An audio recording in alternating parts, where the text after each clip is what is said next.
warahmatullahi wabarakatuh. Waalaikumsalam warahmatullahi wabarakatuh. Apa kabarnya hari ini? Kabarnya baik. Alhamdulillah kalau baik. Terima kasih sudah datang pada hari ini. Pada kesempatan ini sudah bersedia meluangkan waktu untuk mengikuti sesi konseling pertama. Ingin saya memastikan bahwa sesi ini bersifat rahasia. Dan kita juga punya waktu sekitar 1 jam sampai 45 menit ke depan. Jadi untuk kedepannya nanti setiap sesinya 1 jam atau sampai 45 menit. Apakah ini sudah sesuai dengan Anda? Ya, sudah sesuai. Saya juga memang butuh waktu buat cerita, soalnya belakangan ini tuh rasanya penuh banget di kepala. Kadang saya juga merasa pikiran saya itu nggak berhenti buat berpikir gitu. Jadi saya senang ada waktu yang cukup buat diajak ngobrol. Awalnya emang saya agak ragu untuk datang, tapi sekarang saya pikir ini yang memang saya butuhkan. Baik, di sesi kali ini kita akan lebih fokus untuk mencari hal-hal yang membantu yang Anda merasa lebih baik ke depannya. Kemudian Anda juga bebas bercerita senyaman mungkin, se-enjoy mungkin. Apa yang Anda ingin ceritakan, ceritakan saja. Kemudian apa yang membuat Anda bersedia datang untuk memutuskan konseling pada hari ini? Saya ini akhir-akhir ini tuh merasa cemas banget dengan tugas akhir kuliah saya. Jadi kayak setiap mau mulai ngerjain itu rasanya itu kayak takut duluan.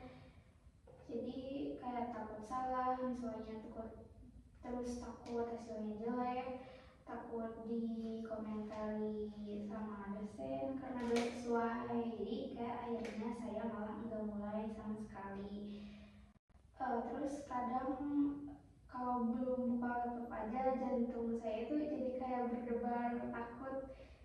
Saya juga sering kayak punya pikiran negatif, kayak nanti kalau nggak selesai gimana ya, atau kalau saya ternyata nggak mampu gimana ya.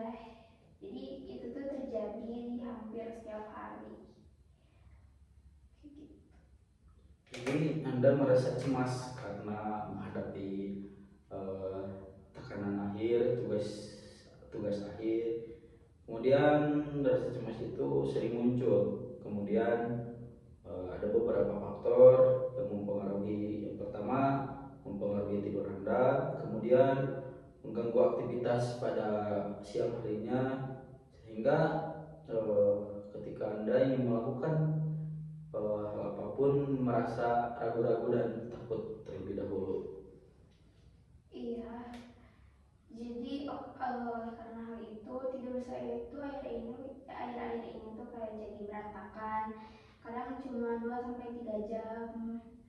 Biasanya itu kadang saya baru bisa tidur menjelang pagi. Jadi kayak nggak tidur semalaman kadang. Itu pun sering kebangun kalau saya baru bisa tidur menjelang pagi. Nah, terus kalau begitu bangun, pikiran saya itu langsung kepikiran tugas lagi. Terus yang harinya juga saya itu jadi kayak agak susah fokus, terus agak gampang capek, tapi tetap nggak bisa tidur secara nyenyak. Rasanya badan saya itu capek, tapi pikiran itu kayak terus aktif. Jadi cuma dipikirin tapi nggak dikerjain karena saya ada rasa takut duluan. Terus kadang saya itu jadi sensitif dan gampang kesel ke hal-hal kecil. Baik, kalau secara rangkuman saya, saat ini Anda menghadapi begitu banyak kecemasan terhadap tugas akhir yang membuat Anda sulit tertidur, kemudian sering mengganggu konsentrasi pada siang hari ketika Anda belajar di kelas, karena sering mengantuk yang diakibatkan kurangnya tidur, yang tidur Anda sering menjelang pagi kadang tidak tidur ya. Iya.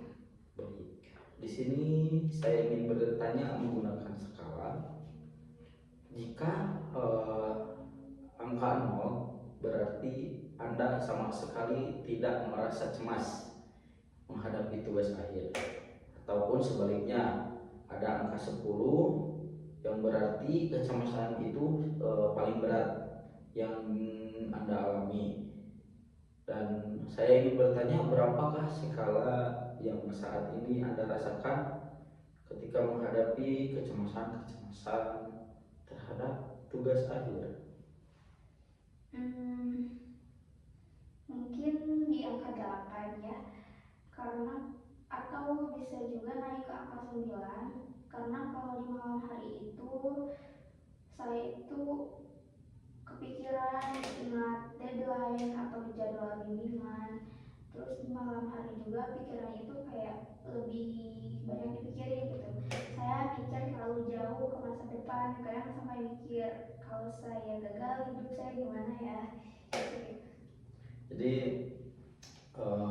angka 8 ya cukup tinggi, yang mengakibatkan sering berpikiran berlebihan, berpikir negatif tentang bagaimana mempersiapkan masa depan, kemudian banyak deadline dari tugas-tugas Anda, sehingga eh, sangat berpengaruh dalam mengganggu konsentrasi belajar, kemudian untuk istirahat tidur, sehingga terjadi kurangnya tidur yang membuat Anda sering terganggu dalam melakukan aktivitas tersebut.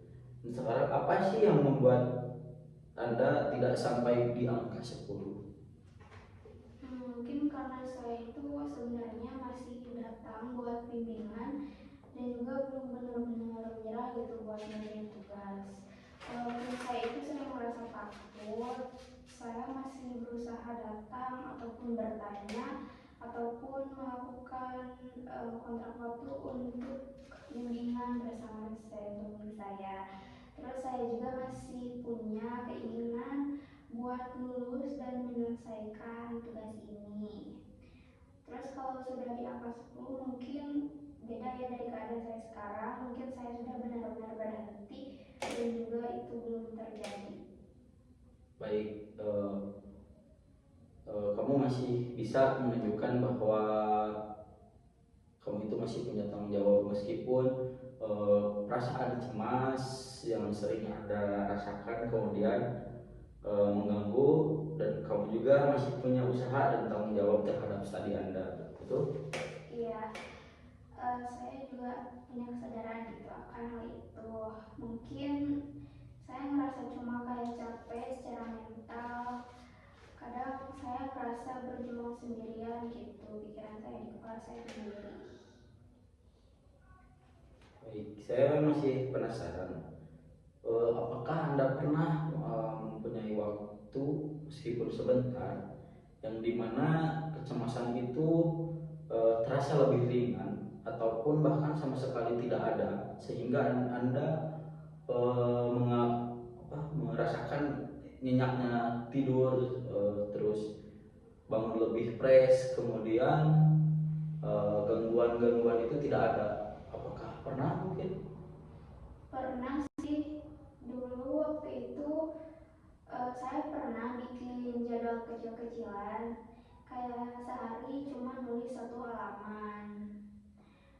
Terus awalnya saya pikir itu terlalu sedikit ya, tapi ternyata justru bikin saya lebih berani mulai. Saya juga waktu ngerjain tugasnya itu saya coba untuk mematikan notifikasi HP dan nggak buka media sosial ataupun ada notif-notif yang lain. Jadi saya itu fokus ke satu bagian saja tanpa mikir harus cepat selesai. Jadi hari selanjutnya saya bikin 1 halaman lagi misalnya dan seterusnya.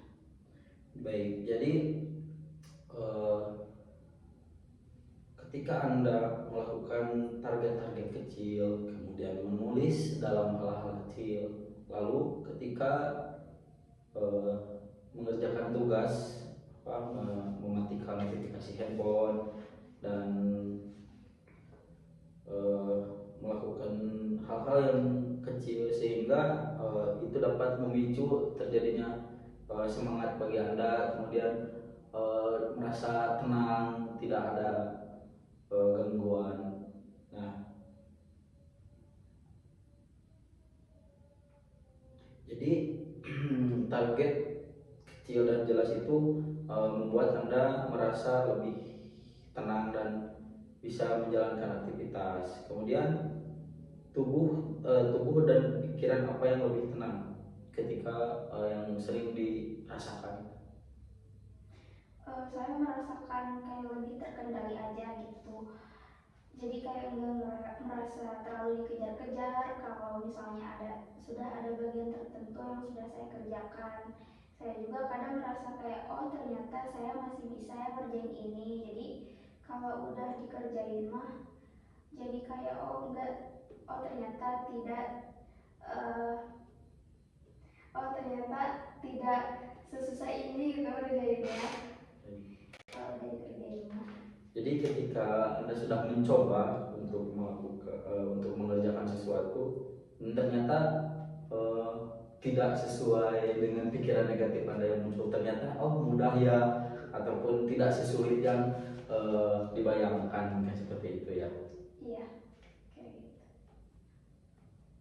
Apa yang Anda lakukan melakukan berbeda pada hari itu, kemudian dibandingkan hari-hari yang sangat cemas. Jadi ketika Anda melakukan hilangnya rasa cemas, kemudian perbandingan menurut Anda di hari-hari yang cemas itu seperti apa? Kalau udah nggak cemas, kayak saya kadang suka kayak nggak berpikiran negatif lagi, kayak masih ada tapi kayak agak kurang pikirannya. Terus saya juga nggak nyalain diri saya sendiri kalau hasilnya itu belum bagus atau juga belum tidak sesuai harapan. Biasanya saya itu langsung mengkritik diri sendiri, tapi waktu itu saya lebih santai. Saya kadang suka bilang ke diri saya yang penting mulai aja dulu. Nah kalimat itu saya ulang-ulang untuk menjadi afirmasi positif, dan entah kenapa itu memang agak cukup menenangkan untuk diri saya. Baik, jadi ketika Anda melakukan seperti itu lebih tenang mungkin ya, lebih rileks, lebih ke diri Andanya, tidak selalu dikejar-kejar target. Sekarang saya ingin mengajak Anda untuk membayangkan sesuatu. Boleh duduknya dinyamankan dulu, buat diri Anda nyaman, buat diri Anda rileks. Sudah, pejamkan matanya, kemudian tarik nafas, hembuskan perlahan, tarik nafas, hembuskan perlahan, ulangi seperti itu, buat diri Anda nyaman, buat diri Anda rileks.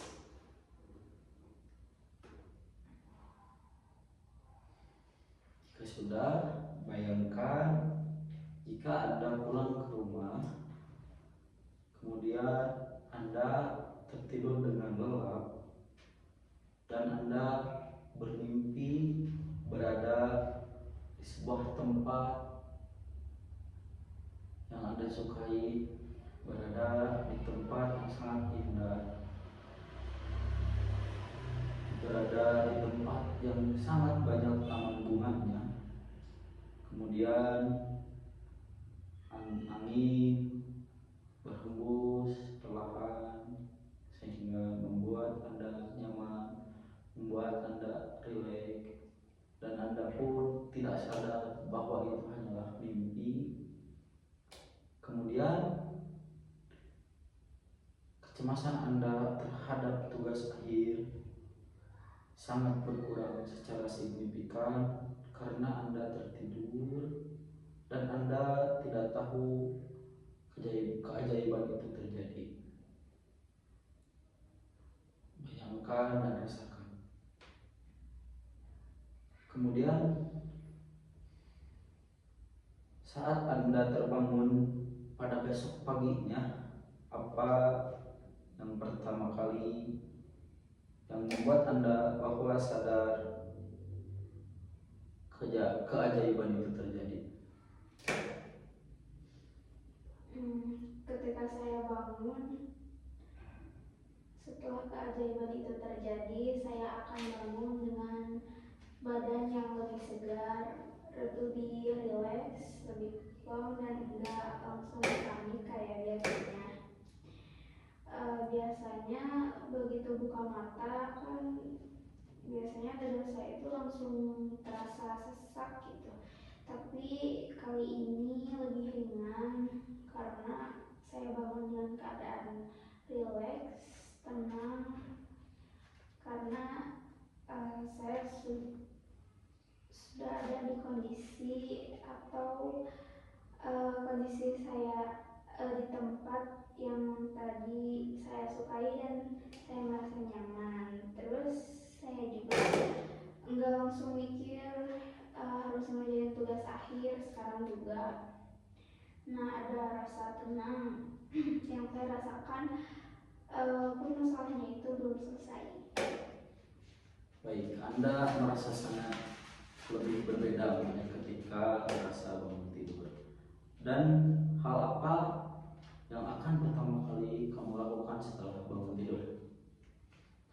Setelah bangun tidur, mungkin saya akan melakukan aktivitas normal seperti biasa, tapi dalam keadaan dalam hati yang tenang. Misalnya mandi pertama-tama.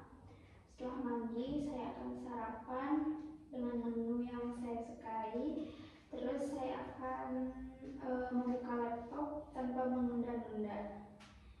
Terus saya akan buka file tugas akhir tanpa rasa takut yang berlebihan. Kalau ada bagian yang sulit, saya mungkin enggak langsung berhenti, tapi saya akan istirahat terlebih dahulu sebentar, lalu lanjut untuk mengerjakannya lagi. Baik, jika itu terjadi, kira-kira orang lain akan melihat nggak perubahan apa yang terjadi pada diri Anda? Mungkin perubahan yang akan terjadi akan terlihat dari orang lain itu saya mungkin akan kelihatan lebih tenang, terus nggak gampang bengong gitu kalau diajak ngobrol, kayak lebih enak aja, terus nggak gampang emosi, terus mungkin orang rumah juga akan melihat saya tidak sering melamun atau bengong seperti biasanya. Baik, jadi banyak hal yang mungkin sangat terjadi ya di pandangan orang lain ketika melihat perubahan tersebut, terutama orang yang ada di rumah. Ini sangat biasanya Anda merasa bingung ataupun kelihatannya sering melamun. Kini keluarga Anda melihat Anda lebih ceria, mungkin lebih fresh. Iya. Baik. Jika sekarang skalanya di angka 8 ya, mungkin menurut Anda angka berapa yang cukup realistis untuk dicapai pada minggu kali ini? Mungkin kalau secara realistis ya, angka yang akan saya capai mungkin di angka 6, karena saya sadar kecemasan ini tuh nggak bisa langsung hilang begitu saja. Kalau bisa sedikit lebih ringan aja itu sudah akan sangat membantu sih. Baik, mungkin berada di angka 6 ya. Ya. Kalau boleh tahu kenapa alasan kamu berada ingin merasa di angka 6 terlebih dahulu gitu? Karena ya kecemasan saya ini tidak akan bisa langsung hilang begitu saja ya. Saya akan bikin target kecil lagi seperti pada waktu itu, seperti bikin 1 halaman per hari. Nah, saya juga mau berhenti kerja atau berhenti mengerjakan tugas itu di jam tertentu supaya saya nggak terlalu capek dan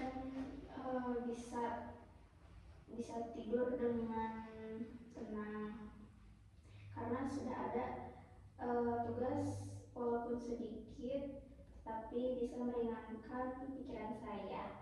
Saya juga mau belajar berhenti sebelum panik, bukan berhenti karena sudah kelelahan. Baik, mungkin itu adalah hal-hal yang kamu merasa cukup mungkin ya. Mungkin ada apa ada satu langkah kecil yang bisa Anda lakukan minggu ini agar bisa bergerak dari 8 hingga ke 6 dalam minggu ini? Ya. Saya mungkin akan melakukan kegiatan positif, iya. Terus bikin target-target kecil tiap harinya. Terus akan mengerjakan tugas, tapi dikit-dikit aja gitu, dicicil. Terus besoknya saya akan melakukannya lagi sampai tugas itu selesai. Baik, itu terdengar sangat konkret dan realistis ya, di mana target untuk turun dari skala 8 hingga ke 6 itu Anda akan bikin target kecil kembali, kemudian mengerjakan tugasnya seperti 1 halaman per hari, kemudian berhenti di jam tertentu agar tidak merasa terbebani ataupun tidak merasa terkejar oleh deadline. Itu sangat bagus untuk tahapan sesi selanjutnya. Kemudian saya ingin memberikan apresiasi dari cerita Ananda ya. Terlihat bahwa Anda sebenarnya punya kemampuan yang mengatur diri dan dari saat tekanannya terasa masuk akal. Kemudian Anda bisa mengurangi hal tersebut sedikit demi sedikit. Itulah kekuatan yang sangat penting bagi diri Anda pada saat ini. Untuk minggu ini coba perhatikan hari-hari ketika kecemasan sedikit lebih ringan dan tidur Anda membaik meskipun hanya sedikit. Kita akan bahas di sesi berikutnya bagaimana perasaan Anda setelah selesai sesi hari ini. Perasaan saya sekarang itu merasa lebih lega. Rasanya itu masalah sekarang saya ini itu enggak sebesar yang selama ini saya bayangkan gitu di kepala. Dan masalah ini itu tidak sesusah kalau saya coba untuk mengerjakannya gitu. Jadi sekarang saya sudah punya gambaran ataupun target langkah-langkah kecil yang bisa saya lakukan. Terus saya enggak bilang semuanya langsung selesai, tapi saya akan lebih punya harapan dan mencoba untuk memulainya. Baik, jadi setelah sesi ini selesai Anda mungkin lebih banyak target lagi yang sedang Anda siapkan, kemudian sedikit demi sedikit, kemudian agar tidak terbebani. Saya sangat senang mendengarnya. Mungkin kita bisa bertemu lagi pada pertemuan selanjutnya. Terima kasih atas keterbukaannya pada hari ini. Semoga Anda sehat selalu, diberikan kelancaran untuk semuanya. Semoga untuk sesi berikutnya kita jadwalkan 1 minggu setelah ini. Mungkin itu saja yang dapat saya sampaikan sebagai konselor Anda. Mohon maaf atas kurang atau kesalahan katanya. Mungkin cukup sekian. Wassalamualaikum warahmatullahi wabarakatuh. Waalaikumsalam warahmatullahi wabarakatuh. Terima kasih.